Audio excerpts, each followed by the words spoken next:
The senator from New Hampshire. I rise today to speak in support of the Clean Power Plan and against the efforts by the majority to undermine the plan.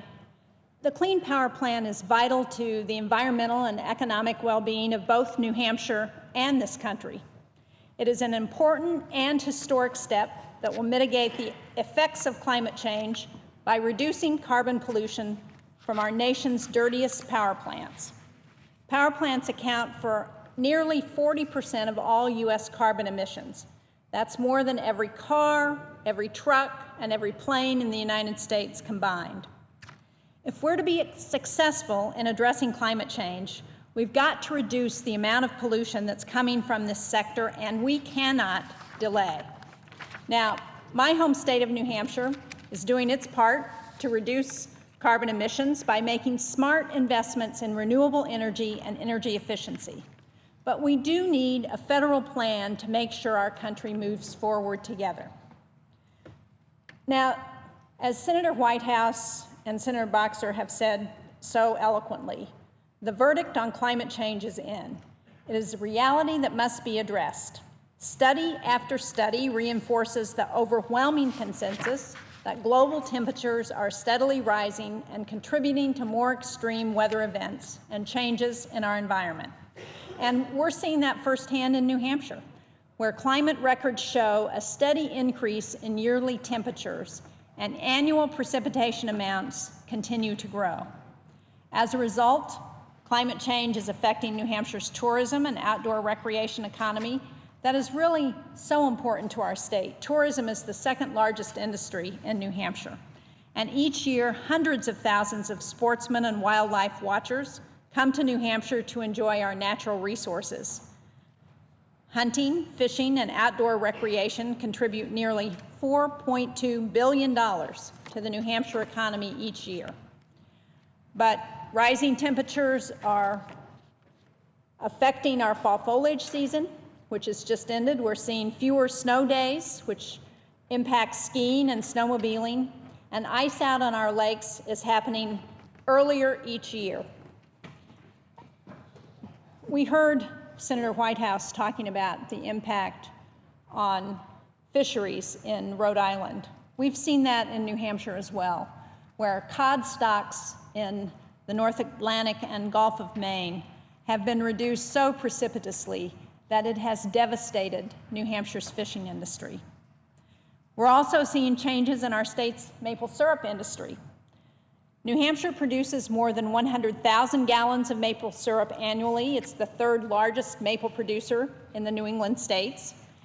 And maple syrup production is entirely dependent on weather conditions. Any change, no matter how slight, can throw off production and endanger the industry. Trees require warm days and cold nights to create the optimal sugar content and sap production. And the changing climate is putting more stress on sugar maples, affecting syrup production.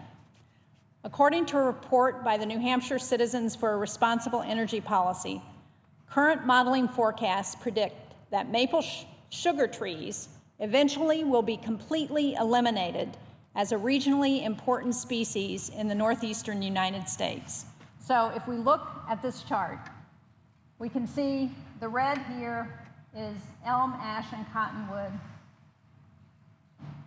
We see the green is oak and pine and oak and hickory. And if we look at, this is 1960 to 1990, so this is a current look at what's happening with our trees in New Hampshire and New England. And this darker red, which we see here, which is almost all of New Hampshire, is maple, beech, and birch trees. So that's what things look like today. By 2070, you can see there are no more maple trees left in New Hampshire, in all of New England. Very few elm, ash, and cottonwoods, a little bit in New York. They've all moved to the west and the north. So if we fail to act on climate change, we are going to lose these trees lose the industry, lose our fall foliage because maples are so important to the fall foliage. Climate change is also a threat to our wildlife and their habitats. In New Hampshire, the moose is a vital part of our state's culture. And yet, as a result of climate change, we've seen a 40% decline in the moose population.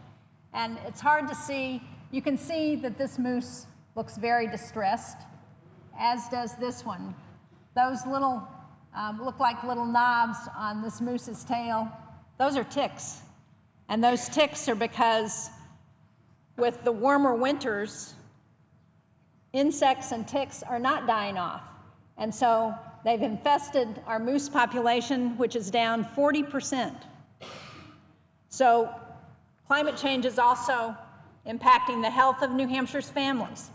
New Hampshire has one of the highest childhood asthma rates in the country. Rising temperatures increase smog levels, they heighten the effects of allergy season, and all of those things imperil the health of vulnerable populations in New Hampshire, which is already the tailpipe. New England is the tailpipe of the central part of the country. So all of the pollution that's being created in the Midwest by those power plants that are spewing out fossil fuels is coming on the air currents to New Hampshire and to New England. Now, I'm proud to say that Granite Staters have recognized the effects of climate change, and New Hampshire's been a leader in reducing pollution.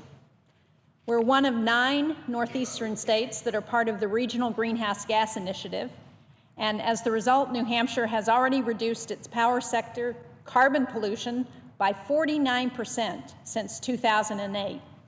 And because of the initiative of the state and local communities, New Hampshire is on track to meet the Clean Power Plan's carbon reduction goals 10 years early.